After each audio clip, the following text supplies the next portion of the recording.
Hello everyone, let me start with solving a quadratic equation by completing factorization method பார்க்க போறோம்.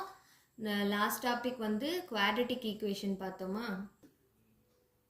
இதில் solving a quadratic equation by completing factorization method பார்க்க போறோம். இதில் என்ன பண்ண போறோம்னா ஃபுல்லாகவே factorization method யூஸ் பண்ணி எப்படி quadratic equationல சால்வ் பண்ணலாம் அப்படின்னு பார்க்க போறோம். இதில் எல்லாமே சால்வ் அப்படின்னு தான் கேட்பாங்க கொஷின்ஸே. ஃபஸ்ட்டு இந்த ஸ்டெப்ஸாக நான் எழுதியிருக்கேன் ஈஸியாக அண்டர்ஸ்டாண்ட் பண்ணுறதுக்காக. ஃபஸ்ட்டு ஜென்ரல் ஃபார்மில் அது இருக்கா நம்ம செக் பண்ணிக்க போகிறோம்.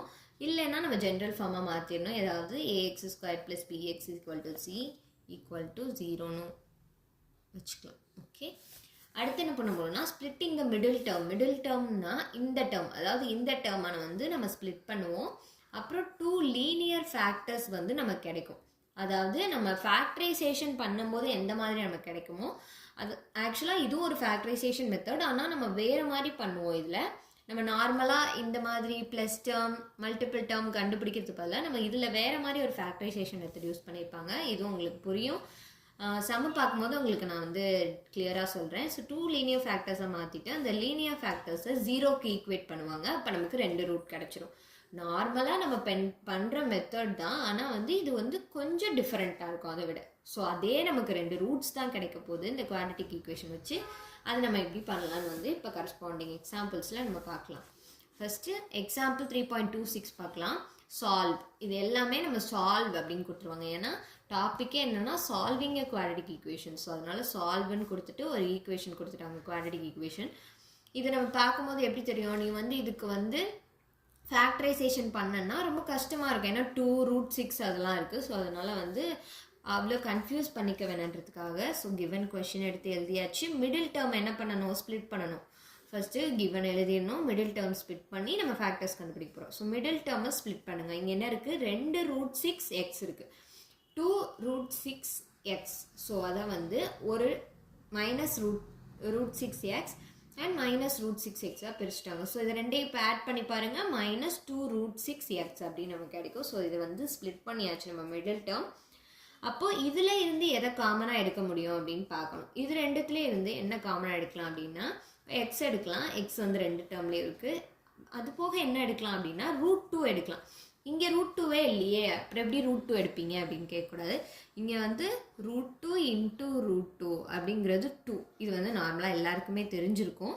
ஸோ அதனால் ஒரு √2வை இதுலேருந்து வெளியே எடுக்கிறோம். ஸோ √2x எடுத்துட்டோம் அப்படின்னா ஒரு √2வும் ஒரு எக்ஸும் இருக்கும். ஸோ அதனால் ஒரு √2 × x மைனஸ் இங்கேருந்து என்ன எடுத்துட்டோம், √2 எடுத்துட்டோம். அப்போ என்ன வரும், இங்கே √3 வரும். எக்ஸையும் எடுத்துட்டோம். ஸோ √3 இதை மல்டிபிள் பண்ணிங்க அப்படின்னா √6 நமக்கு கிடைக்கும். ஸோ அதனால் இப்படி எடுத்தாச்சு. இந்த மெத்தடில் பார்த்தோம் அப்படின்னா இங்கே வர 2 டேர்முமே ஒரே டேர்மாக இருக்கும். ஸோ இங்கே இருக்க டேர்ம் 1 டைம் அண்ட் இந்த காமனாக வர 1 டைம் நம்ம எழுதுவோம். இந்த ஃபேக்டரைசேஷன் மெத்தட் எல்லாருக்குமே தெரிஞ்சிருக்கும். ஸோ இதுலேருந்து என்ன காமனாக எடுக்கலாம் அப்படின்னு பார்க்கலாம். இங்கே 3 தான் இருக்குது. அப்போ நம்ம என்ன பண்ணிக்கலாம், அதில் பண்ண மாதிரியே √3 × √3 = +3. இந்த மெத்தட் படி ஒரு √3யை வெளியே எடுத்துக்கலாம். எக்ஸை வெளியே எடுக்க முடியாது, ஏன்னா இந்த டேர்மில் எக்ஸ் இல்லை. ஸோ √3யை மட்டும் வெளியே எடுத்துட்டோம்னா இங்கே √2x - √3. இப்போ பார்த்தீங்கன்னா இந்த 2 டேர்மும் சேமாக இருக்கா. ஸோ அதை 1 டைம், அப்புறம் இந்த வெளியில் இருக்க ஃபேக்டர்ஸை 1 டைம் எழுதிக்கணும். ஆக்சுவலாக ரெண்டுமே ஒரே டேர்ம் தான் இருக்குது. ஸோ = நம்ம 0ன்னு போட்டாச்சு. ஸோ நம்ம பார்த்த 2 ரூட்டுமே ஒரே அதாவது ஒரே டேர்ம். ஸோ அதனால் என்ன பண்ணிக்கலாம் அப்படின்னா ஸ்கொயர்ட் போட்டுக்கலாம். ஸ்கொயர்ட்ஸ் = 0.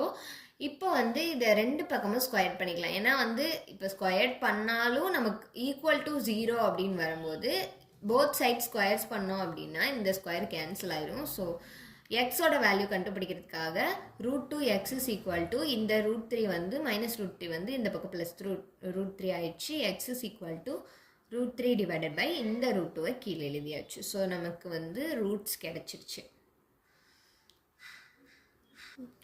ஸோ இந்த சம்மில் வந்து நமக்கு ஒரே ரூட் தான் வந்து 2 தடவை கிடச்சிச்சு. அப்படின்றனால நமக்கு ஒரு ரூட் தான் கிடச்சிருக்கு. x = √3 / √2 அப்படின்றது மட்டும்தான் நமக்கு இந்த சம்மில் கிடச்சிருக்கு. நெக்ஸ்ட் சம் பார்க்கலாம். Example 3.27 solve 2m² + 19m + 30 = 0.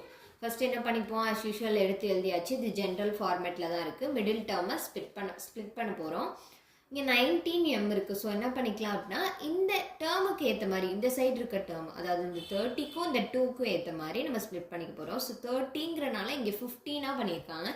இந்த பக்கம் 2 1 is 2, 2 2s are 4. இங்கே பார்த்தீங்கன்னா 15 1 is 15, 15 2s are 30. அந்த மாதிரி நமக்கு எந்த மாதிரி ஸ்ப்ளிட் பண்ணால் நமக்கு இந்த மாதிரி காமன் டேர்ம்ஸ் கிடைக்கும் அப்படின்றத பார்த்துட்டு தான் நம்ம வந்து ஸ்ப்ளிட் பண்ண முடியும். ஸோ 4m + 15m இங்கே ஸ்ப்ளிட் பண்ணியிருக்காங்க. இங்கே 2m காமனாக எடுத்துட்டாங்க. ஸோ அப்போ இங்கே ஒரு m + 2 வரும். இங்கே 15 தான் காமனாக எடுக்க முடியும். இங்கே m இல்லை. ஸோ அதனால் 15 எடுத்துட்டாங்க. m + 2. அப்போ 2m + 15 and m + 2 ரெண்டு ஃபேக்டர் கிடச்சிச்சு. m + 2 = 0ன்னு எடுத்தால் m = -2. 2m + 15 அப்படின்னு எடுத்தோம்னா m = 15 அந்த பக்கம் -15, 2 டிவைடில் வந்துடும். So -15 / 2. Therefore, the roots are என்னென்ன அப்படின்னா -2 and -15 / 2.